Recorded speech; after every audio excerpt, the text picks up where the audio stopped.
बिस्मिल्लाहिर्रहमानिर्रहीम। अस्सलाम वालेकुम। फ़िज़िक्स क्लास 10 चैप्टर नंबर है 18 इन्फॉर्मेशन एंड कम्युनिकेशन टेक्नोलॉजी। इसका आज हम सेक्शन बी स्ट्रक्चर्ड क्वेश्चन करेंगे। प्रीवियस वीडियो में मैंने आपको क्वेश्चन नंबर 1 से लेके 7 तक करवा दिए थे। आज मैं आपको क्वेश्चन नंबर 8 से 15 तक कराऊंगी। क्वेश्चन नंबर 8 है what is computer, what is the role of computer in everyday life. Computer क्या है और हमारी रोज़मर्रा ज़िंदगी में कंप्यूटर का क्या रोल है। इसका आंसर आपकी बुक में पेज नंबर 186 पर है। A computer processes stores and display data. एक कंप्यूटर जो है वो प्रोसेस भी करता है, स्टोर भी करता है और फिर डिस्प्ले भी करता है डेटा को। Hardware and software are two components that are fundamental to the operation of a computer. Hardware और सॉफ्टवेयर ये दो मेन कंपोनेंट्स होते हैं जो भी किसी भी कंप्यूटर ऑपरेशन के लिए बुनियादी हैसियत रखते हैं, फंडामेंटल्स होते हैं। Hardware is a physical component of computer. Hardware जो होता है फिजिकल कंपोनेंट होता है, यानी कि जो हमें दिखाई देते हैं फिजिकली। इसकी एग्जांपल है CPU, monitor, keyboard and mouse are few examples. ये जो है सारी हमारे हार्डवेयर की एग्जांपल्स हैं। CPU a microprocessor is the most important component of hardware. इन तमाम हार्डवेयर्स के अंदर इसमें सबसे इंपॉर्टेंट जो होता है वो सीपीयू होता है। It is the brain of computer, the unit that process instructions and calculates result. ये जो है ब्रेन ऑफ कंप्यूटर कहलाता है क्योंकि ये प्रोसेस भी करता है इंस्ट्रक्शंस को और कैलकुलेट भी करता है results. Software information hardware what to do. Software क्या होता है? सॉफ्टवेयर जो होता है वो हार्डवेयर को बताता है कि हार्डवेयर को क्या करना है। जो हम डेटा डालते हैं वो उस डेटा को हम हार्डवेयर के ज़रिए, मतलब कीबोर्ड या माउस के ज़रिए कंप्यूटर में एंटर करते हैं। तो सॉफ्टवेयर जो होता है फिर वो गाइड करता है कंप्यूटर को कि उस डेटा को उसने किस तरह प्रोसेस करना है, उस इंफॉर्मेशन को कैसे यूज़ करना है। A word processing program enables you type letters. एक जो वर्ड प्रोसेसिंग प्रोग्राम होता है उसकी वजह से जो है हम लेटर्स को टाइप करते हैं। The operating system OS is the software that governs the functioning of your computer and any other connected devices. Operating system OS ऐसा सॉफ्टवेयर है जो कि कंप्यूटर और उससे कनेक्टेड तमाम डिवाइसेस के फंक्शंस को गवर्न करता है। इसकी एग्जांपल क्या है? Windows and Linux are well known operating system. तो इनमें से हमें 2 एग्जांपल दिए हैं, आप कोई और एग्जांपल्स भी लिख सकते हैं। इसकी काफ़ी एग्जांपल्स हैं। ये तो हमारे आ गया कंप्यूटर का इंट्रोडक्शन। अगर आप चाहें तो शॉर्ट कर सकते हैं, हार्डवेयर और सॉफ्टवेयर को ज़्यादा डिस्क्राइब ना करें, लेकिन आपको ये लास्ट वाला पैराग्राफ ज़रूर ऐड करना है क्योंकि उन्होंने कहा था हमारी डेली लाइफ में कंप्यूटर कैसे यूज़फुल है। Uses of computer in our daily life की आप हेडिंग डालिएगा और फिर आप यहाँ से यहाँ तक ये पैराग्राफ लिखिएगा। Today computers are employed in almost every field. आजकल कंप्यूटर तकरीबन हर फील्ड में एम्प्लॉयड होते हैं, including medicine, engineering, weather forecasting. जिनमें क्या क्या शामिल है उनमें मेडिसिन है, इंजीनियरिंग है, वेदर फोरकास्टिंग है, transportation and shopping malls. Transportation में भी यूज़ किया जाता है कंप्यूटर को और शॉपिंग मॉल में भी यूज़ किया जाता है। ठीक है, ये तमाम जगहों पे कंप्यूटर का यूजेस होते हैं। वेदर फोरकास्टिंग का मतलब होता है जो वेदर बताने के लिए जो सिस्टम यूज़ होता है उसमें भी कंप्यूटर यूज़ होता है। Most individuals now use laptops. ज़्यादातर लोग जो हैं आजकल लैपटॉप यूज़ करते हैं। It is easy to carry, यहाँ तक लिखिएगा और फिर उसके बाद लिखिएगा कॉम्पैक्ट एंड लाइट। आजकल ज़्यादातर लोग लैपटॉप यूज़ करते हैं क्योंकि ये कैरी करने आसान होते हैं, कॉम्पैक्ट होते हैं और लाइट वेट होते हैं। तो आपका क्वेश्चन नंबर 8 का आंसर यहाँ पे कंप्लीट हो गया। क्वेश्चन नंबर 9 है what is the difference between hardware and software, name different software. तो आपको हार्डवेयर और सॉफ्टवेयर में डिफरेंस बताना है और डिफरेंट सॉफ्टवेयर के आपको नाम बताने हैं। अभी जो हमने इससे पहले क्वेश्चन किया था, क्वेश्चन नंबर 8, उसमें हमने कंप्यूटर डिस्क्राइब करा था, उसमें हमने सॉफ्टवेयर और हार्डवेयर भी डिस्क्राइब किया था। अगर आप चाहें तो उसमें ये चीज़ भी लिख सकते हैं और या ये भी कर सकते हैं कि जो उसमें करा है वो इसमें पॉइंट बनाकर कर दें। क्योंकि ये डिफरेंस है इसलिए हमें इसको कॉलम बना के और पॉइंट में ही लिखना होगा। पहला पॉइंट हम लिखेंगे hardware is physical component of computer. Hardware जो होते हैं वो कंप्यूटर के फिजिकल कंपोनेंट्स होते हैं। Software is a collection of instruction which informs the computer how to perform a task. Software जो होते हैं वो असल में इंस्ट्रक्शंस का कलेक्शन होता है और ये इन्फॉर्म करते हैं कंप्यूटर को कि किस तरह उसने कोई टास्क परफॉर्म करना है। पॉइंट नंबर 2 लिखेंगे it has 4 main categories. Hardware की जो होती हैं 4 मेन कैटेगरीज होती हैं। सबसे पहली है इनपुट डिवाइसेस। इनपुट डिवाइसेस कौन कौन सी होती हैं जिसके ज़रिए हम अपने कंप्यूटर में डेटा डालते हैं। इसकी मैं आपको एग्जांपल बताती हूँ। इनपुट डिवाइसेस की एग्जांपल हमारे पास है माउस और कीबोर्ड। हार्डवेयर की सेकंड कैटेगरी है वो है आउटपुट डिवाइसेस, मॉनिटर और प्रिंटर। ये इस आउटपुट डिवाइसेस की एग्जांपल है जिसके ज़रिए हम आउटपुट हासिल करते हैं। थर्ड कैटेगरी है secondary storage devices. Secondary storage devices हमने बहुत अभी ब्रीफली इसको पढ़ा है। सेकेंडरी स्टोरेज डिवाइसेस बहुत सारी हैं, जिनके अंदर हमने पढ़ा था फ्लॉपी डिस्क भी है और हार्ड डिस्क है, ठीक है, ये सब इसके अंदर एग्जांपल आ जाती हैं। फोर्थ कैटेगरी है हमारे पास इंटरनल कंपोनेंट्स। इंटरनल कंपोनेंट्स की एग्जांपल है जैसे कि रैम और रोम वगैरह। तो ये हमने हार्डवेयर के मेन कैटेगरीज पढ़ ली। इसके बाद हम देखते हैं सॉफ्टवेयर की कितनी कैटेगरीज हैं। तो सॉफ्टवेयर के लिए पॉइंट नंबर 2 लिखेंगे, it is mainly divided into system software and application software. Software जो हैं सिर्फ दो तरह के हैं, एक सिस्टम सॉफ्टवेयर होते हैं और दूसरे एप्लीकेशन सॉफ्टवेयर होते हैं। थर्ड पॉइंट हम लिखेंगे, हार्डवेयर इज़ टेंजिबल। हार्डवेयर जो होते हैं टेंजिबल होते हैं। टेंजिबल का मतलब होता है ऐसी सब्सटेंस या ऐसी चीज़ें जिनको आप हाथ से टच करके देख सकते हैं या जो फिजिकली प्रेजेंट होती हैं, मतलब फिजिकली मौजूद होती हैं। सॉफ्टवेयर का थर्ड पॉइंट हम लिखेंगे, इट इज़ इंटेंजिबल। सॉफ्टवेयर जो होते हैं वो इंटेंजिबल होते हैं, इनको आप टच करके नहीं देख सकते, ये फिजिकल नहीं होती, बल्कि ये जो है सेट, ये इंस्ट्रक्शन का सेट होता है। पॉइंट नंबर 4 है, hardware can not be infected by viruses.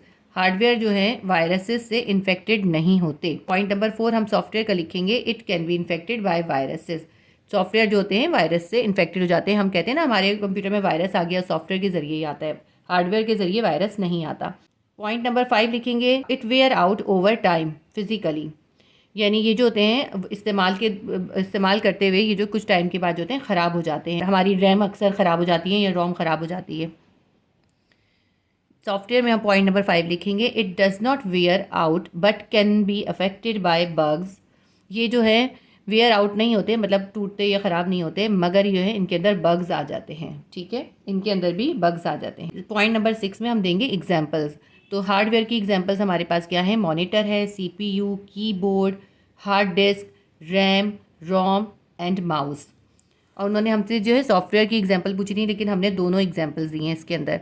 Point number 6 में हम सॉफ्टवेयर की एग्जांपल्स देंगे, MS वर्ड जो हम बहुत यूज़ करते हैं ना, MS वर्ड, एक्सेल यूज़ करते हैं, लाइनक्स है, विंडोज़ है, हम आजकल देखें विंडोज़ डालते हैं, विंडोज़ 7 है, विंडोज़ 10 है, एडोब फोटोशॉप है, फ़ोटोशॉप भी हम यूज़ करते हैं। तो ये इसकी कुछ एग्जांपल्स हैं। आप कुछ और एग्जांपल्स लिखना चाहें तो वो भी लिख सकते हैं, ठीक है।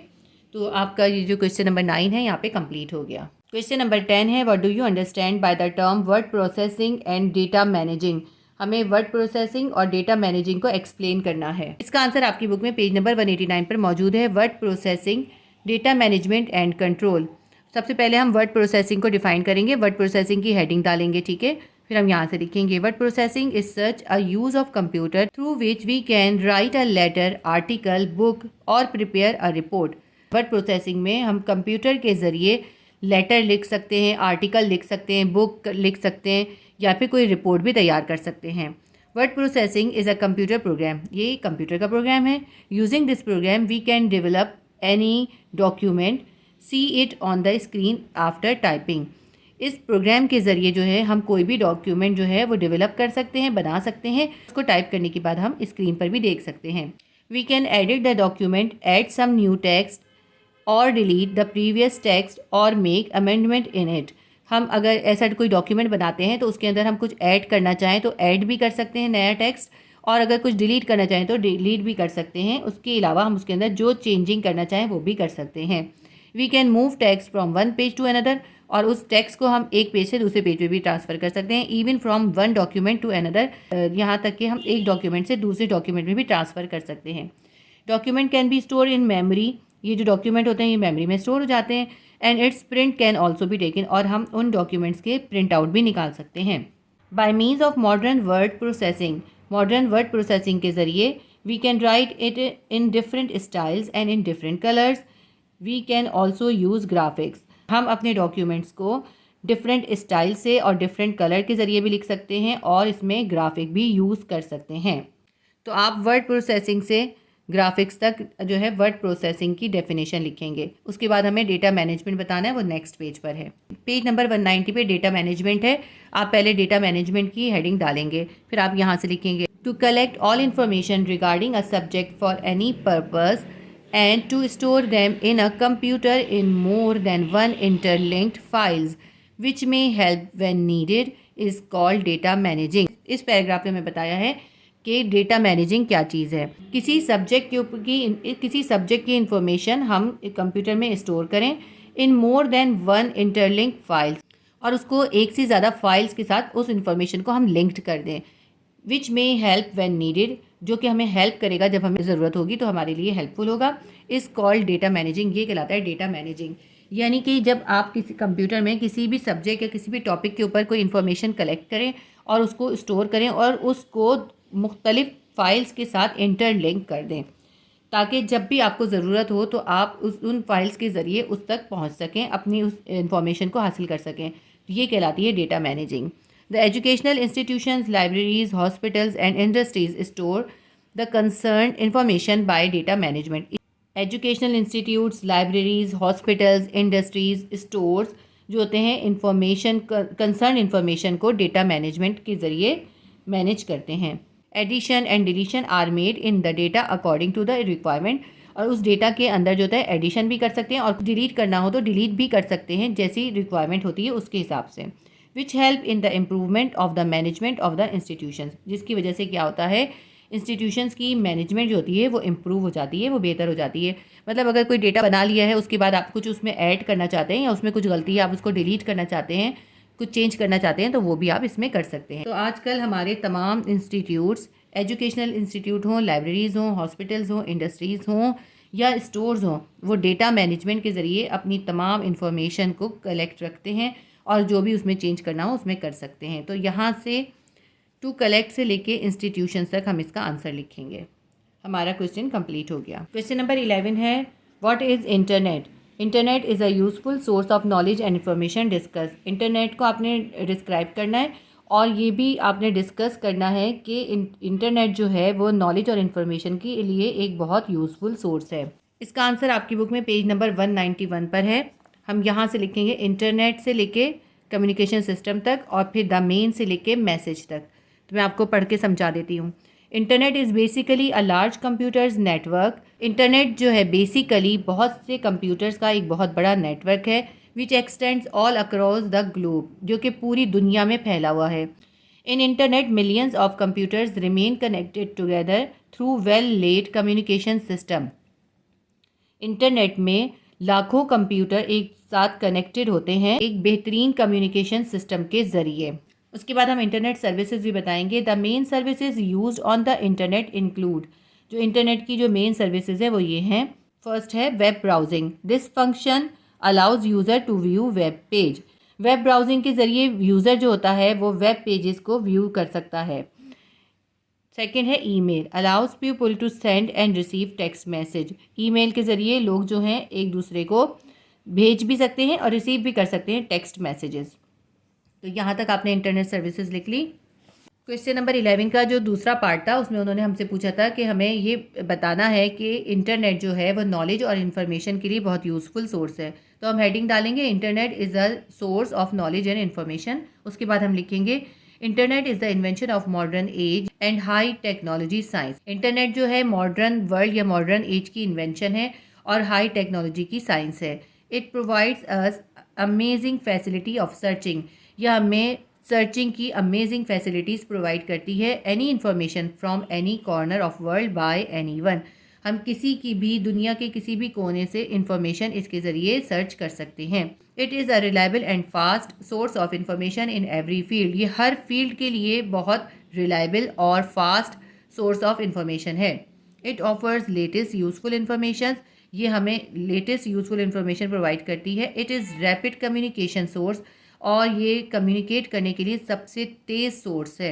It provided cost free services, और ये हमें कॉस्ट फ्री सर्विस प्रोवाइड करती है। इंटरनेट के ज़रिए हम ईमेल वगैरह जो भी करते हैं उसकी हमें कोई कॉस्ट पे नहीं करनी पड़ती और हम चंद लम्हों के अंदर दुनिया में किसी भी कोने पर कम्युनिकेट कर सकते हैं। तो आपका क्वेश्चन नंबर 11 यहाँ पे कंप्लीट हो गया। क्वेश्चन नंबर 12 है, discuss the role of information technology in school education. School education में इंफॉर्मेशन टेक्नोलॉजी का रोल डिस्कस करें। इसका आंसर हम अपने ओन से लिखेंगे, role of information technology in school education. उसके बाद हम लिखेंगे information technology is very significant in education. Information technology जो है जो बहुत अहमियत रखती है एजुकेशन में। It provides students easy access information, ये स्टूडेंट्स को इंफॉर्मेशन तक ईजी एक्सेस प्रोवाइड करती है, यानी कोई भी इंफॉर्मेशन स्टूडेंट्स IT के ज़रिए, इंफॉर्मेशन टेक्नोलॉजी के ज़रिए आसानी से हासिल कर सकते हैं। It accelerate learning and fun opportunity to practice what they learn. ये लर्निंग के मेथड को तेज़ कर देती है, यानी ज़्यादा तेज़ी से इसके ज़रिए लर्न किया जा सकता है और जो कुछ लर्न कर रहे होते हैं उसे प्रैक्टिस करने की अपॉर्चुनिटी भी ये फराहम करती है। Learning has become easier and free of cost. सीखना जो है वो लर्न करना इसके ज़रिए बहुत आसान भी हो गया है और फ्री भी है। It made possible to continue the education during the pandemic कोविड-19। पेंडेमिक कोविड-19 के दौरान में IT की वजह से ही जो है स्टूडेंट्स अपनी एजुकेशन कंटिन्यू रख सके थे। Student receive there education online during 2021 till 2022। Students ने अपनी ऑनलाइन एजुकेशन हासिल करी थी 2021 से 2022 तक। Students can get free education through many apps such as YouTube and Google. Students जो हैं वो बहुत सारी ऐसी फ्री ऐप्स हैं जिनके ज़रिए फ्री एजुकेशन हासिल कर सकते हैं, जैसे यूट्यूब है या गूगल वगैरह है। इसके बाद हम लिखेंगे students can get answers of questions, essays, solutions of numericals and mathematics solutions. Students इसके ज़रिए क्या क्या चीज़ सीख सकते हैं? अपने क्वेश्चंस के आंसर ले सकते हैं, ऐसे भी मिल जाते हैं, न्यूमेरिकल्स के सॉल्यूशन भी और मैथमेटिक्स प्रॉब्लम्स के सॉल्यूशंस भी हमें यहाँ पे अवेलेबल होते हैं। Thus IT has a significant role in education. इससे साबित होता है कि IT का एक बहुत सिग्निफिकेंट रोल है एजुकेशन में। हमारा आंसर जो है क्वेश्चन नंबर 12 का यहाँ कंप्लीट हो गया। क्वेश्चन नंबर 13 है why optical fibre is more useful tool for the communication process. Communication process के लिए ऑप्टिकल फाइबर ज़्यादा यूज़फुल टूल क्यों है? आप अगर चाहें तो इसका आंसर जो हमने चैप्टर नंबर 12 में क्वेश्चन नंबर 8 का A और B लिखा था वो भी आप इसके अंदर लिख सकते हैं। ठीक है, A और B पार्ट जो था वो आप इसमें जो है राइट डाउन कर सकते हैं, लेकिन मैंने आज जो है इस क्वेश्चन का आंसर दूसरी तरह भी बनाया है। अगर आपको मुँह मुश्किल लगे नया वाला तो आप ये भी लिख सकते हैं। इसका आंसर मैंने थोड़ा हेडिंग डालकर बनाया है। इस तरह के आंसर से ज़्यादा मार्क्स मिलते हैं। ऑप्टिकल फाइबर की हम हेडिंग डालेंगे, उसके बाद हम लिखेंगे optical fibre transmit information where light with minimum loss of energy. Optical fibre जो होता है वो ट्रांसमिट करता है इन्फॉर्मेशन को लाइट के ज़रिए एनर्जी का कम से कम लॉस करते हुए। Some major advantages of using optical fibre in communication process are as follows. Optical fibre को कम्युनिकेशन में यूज़ करने के कुछ एडवांटेजेस ये हैं। पॉइंट नंबर 1 लिखेंगे secure communication. Optical fibre cabling is one of the most secure means of communication.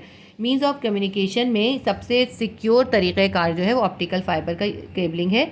Optical fibre की cabling इस तरह से हमें ज़्यादा यूज़फुल रहती है क्योंकि ऑप्टिकल फाइबर लाइट के ज़रिए डेटा ट्रांसमिट करता है, इसलिए अगर इसके अंदर कहीं डैमेज हो जाए तो लाइट जब वहाँ से इमिट होती है वो डैमेज जो है फ़ौरन से डिटेक्ट हो जाता है, इस तरह उसको रिप्लेस किया जा सकता है। इसीलिए ऑप्टिकल फाइबर जो है बहुत सिक्योर कम्युनिकेशन के लिए बेस्ट है।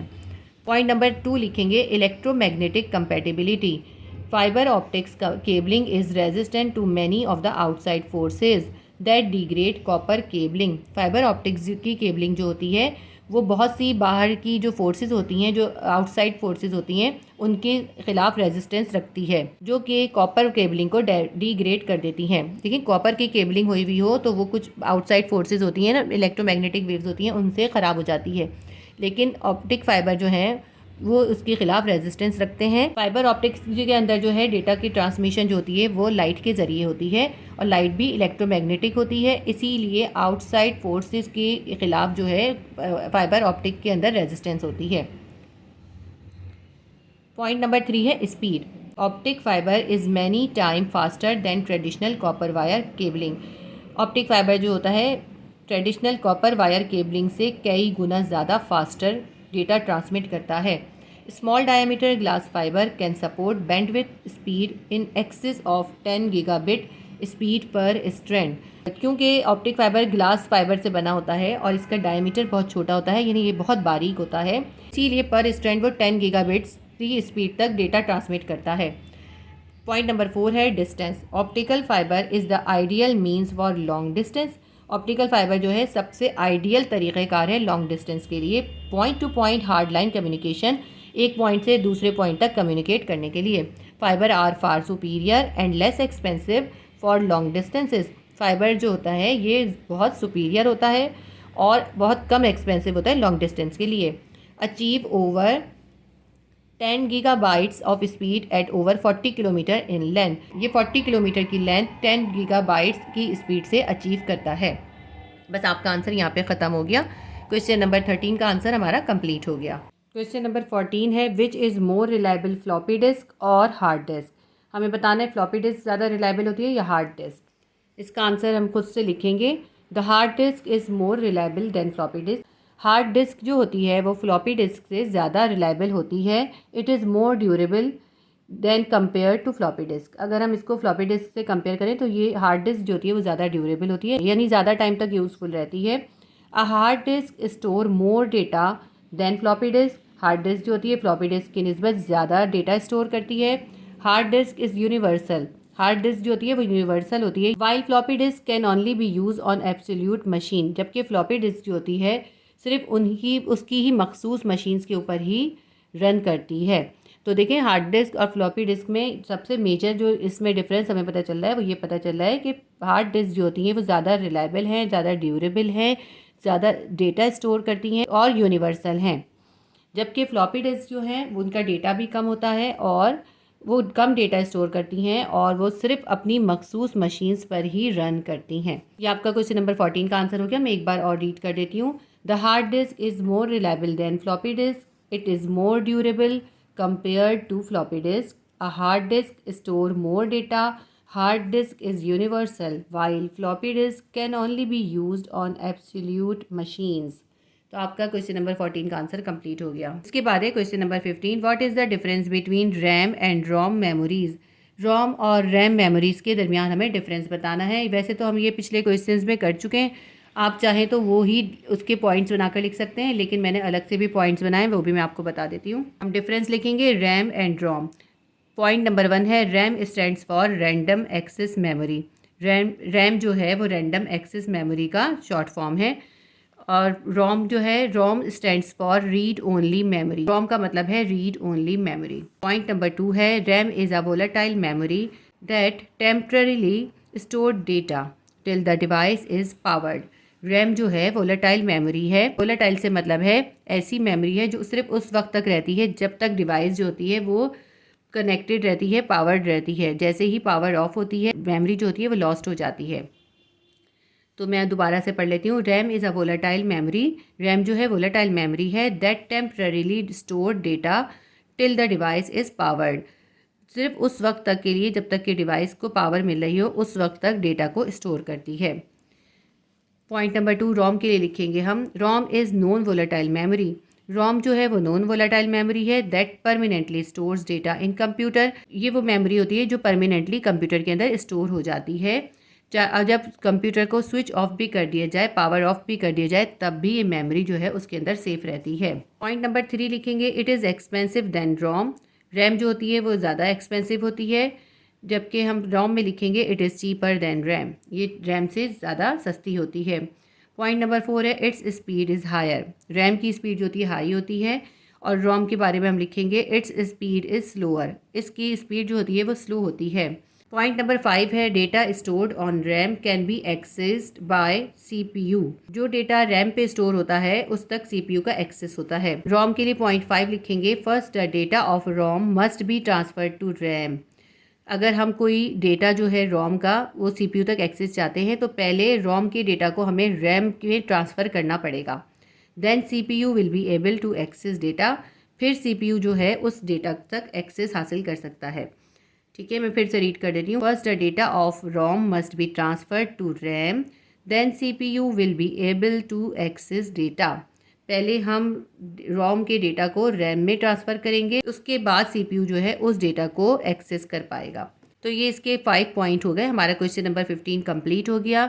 हमारे चैप्टर 18 के तमाम क्वेश्चन कंप्लीट हो गए। उम्मीद करती हूँ आपके लिए हेल्पफुल रहे होंगे। Please do like share and subscribe my channel. अल्लाह हाफिज़।